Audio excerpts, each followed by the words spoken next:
Assalamualaikum warahmatullahi wabarakatuh. Perkenalkan, nama saya Zafira Munawaro dari Prodi Pendidikan Pancasila dan Kewarganegaraan, jurusan Pendidikan Ilmu Pengetahuan Sosial, Fakultas Keguruan dan Ilmu Pendidikan Universitas Sriwijaya. Video ini dibuat untuk memenuhi tugas perencanaan pembelajaran dalam bentuk media pembelajaran yang akan saya susun sendiri dengan materi mewaspadai ancaman terhadap Negara Kesatuan Republik Indonesia pada KD 3.5, mengkaji kasus-kasus ancaman terhadap ideologi, politik, ekonomi, sosial budaya, pertahanan dan keamanan, dan strategi mengatasinya dalam Bhinneka Tunggal Ika. Materi yang pertama yaitu membahas mengenai ancaman terhadap integrasi nasional. Materi ini mencapai tujuan pembelajaran yaitu yang pertama menguraikan ancaman terhadap integrasi nasional dan yang kedua menelaah kasus-kasus ancaman terhadap ideologi, politik, ekonomi, sosial budaya, dan pertahanan dan keamanan. Sebelum membahas mengenai ancaman di berbagai bidang, sebelumnya kita harus mengetahui apa sih itu ancaman. Ancaman itu adalah sebuah bentuk kegiatan yang beberapa kelompok ataupun golongan yang dilakukan secara terorganisir dengan memiliki tujuan mengancam suatu keutuhan wilayah dan keutuhan kedaulatan negara. Ancaman ini bisa berupa ancaman militer maupun ancaman non-militer. Yang pertama yaitu ada ancaman di bidang ideologi. Pancasila merupakan ideologi Negara Kesatuan Republik Indonesia.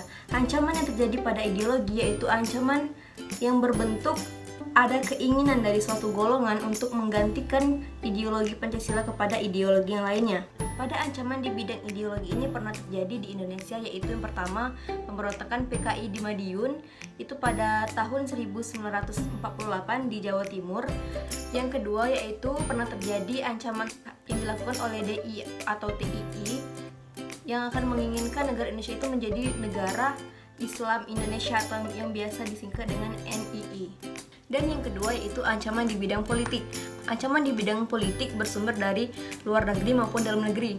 Dari dalam negeri dapat dilihat dari gerakan separatis. Dari luar negeri, ancaman di bidang politik dilakukan oleh suatu negara dengan melakukan intimidasi atau provokasi atau blokade politik, merupakan bentuk ancaman non-militer yang terjadi dalam bidang politik.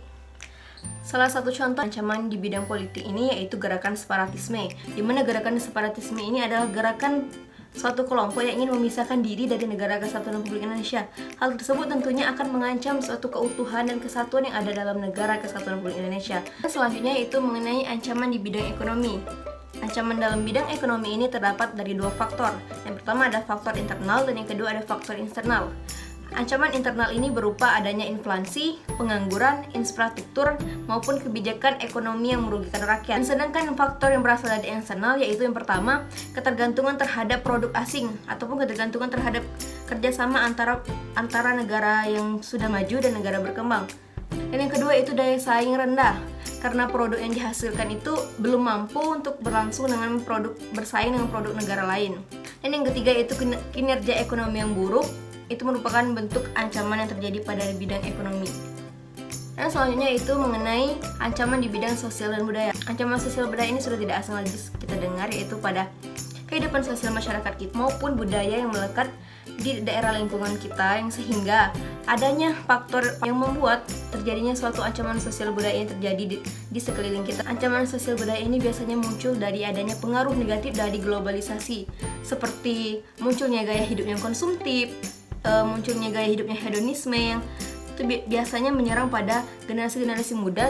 Yang ketiga adanya sikap individualisme.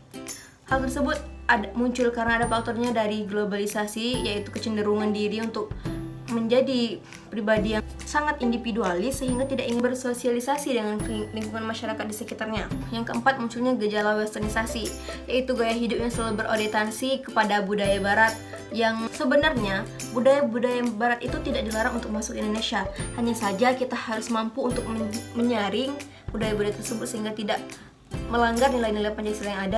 Dan yang terakhir yaitu ancaman di bidang pertahanan dan keamanan. Ancaman ini berbentuk non-militer.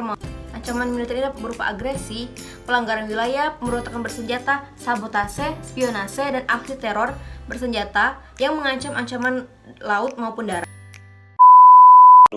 Negeri tetangga kini kembali menggunakan budaya Indonesia sebagai ide untuk membuat nasional kostum yang digunakan pada kontes kecantikan Mr. Asia Internasional 2017 di Shanghai, China.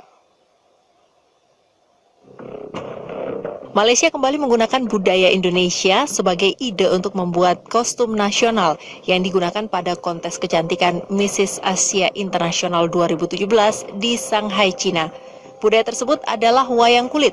Seperti dilansir imgrung.org dengan judul Wayang Kulit The Puppet Show, kostum ini akhirnya meraih Best National Costume dalam ajang tersebut.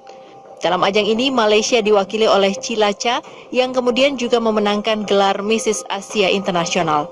Sejumlah netizen di Indonesia menyayangkan bentuk wayang yang dipakai dalam kostum tersebut karena persis dengan bentuk wayang Indonesia. Padahal wayang kulit sendiri sudah ditetapkan oleh UNESCO sebagai warisan dunia yang berasal dari Indonesia sejak tahun 2003.